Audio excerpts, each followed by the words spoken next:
Hello everyone, Chapter 3 of The Chocolate Touch. The birds were chirping in the tree outside John's window, and the sky beyond was deep blue. The bedroom door opened a few inches. "Hey, Sleepy," Mrs. Midas called. "Everyone else is up." John put on his bathrobe and slippers and ambled to the bathroom.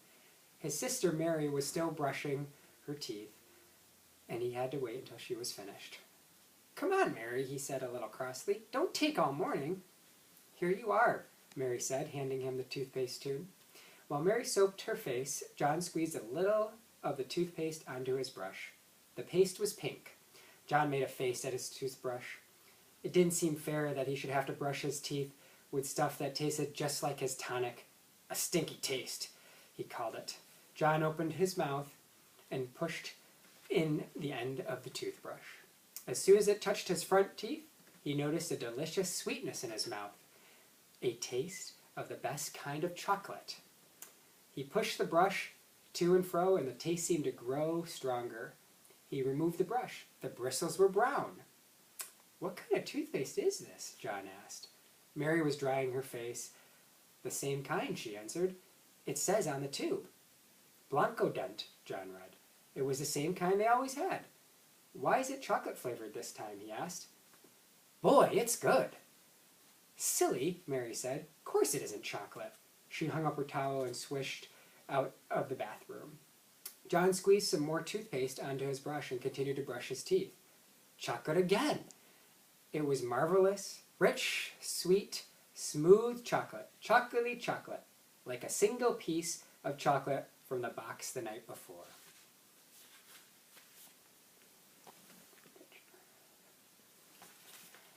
There seemed to be no further need for the toothbrush, so John rinsed it and hung it up. He squeezed out another bit of toothpaste onto the fingertip this time. He put the finger in his mouth and ate the toothpaste off. When he took his finger out again, it was stained chocolate brown. John wasted no more time. He put the end of the toothpaste tube into his mouth and emptied the paste onto his tongue. It squeezed out like thick, creamy chocolate.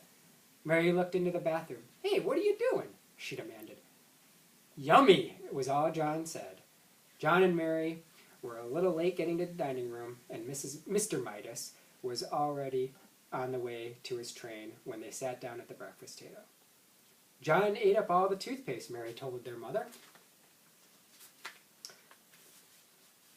"Ooh, you sneak," John whispered.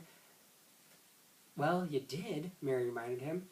"And that's a waste." Isn't it a waste, Mother, to eat up all the toothpaste in one day?" Mrs. Midas was serving their orange juice. "Mary, really," she said. "I'm sure John was only joking. He must have been pretending to eat the toothpaste." "No, he wasn't," Mary insisted. "I was watching, and I saw him squeeze it right onto his mouth. He said it was chocolate." "Oh dear," protested Mrs. Midas. "Chocolate again? Now I know it was just a joke." He wished it were chocolate, Mary. Come on now, drink up your orange juice, both of you.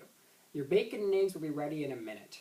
As Mrs. Midas left the room, John took up his glass of orange juice and put it onto his lips. As soon as he tilted it, the liquid began to flow into his mouth. A happy look came into his eyes. "Boy, that's good," he said, at last lowering the empty glass. "Chocolate juice." Mary looked at John. Then she looked at her glass of orange juice.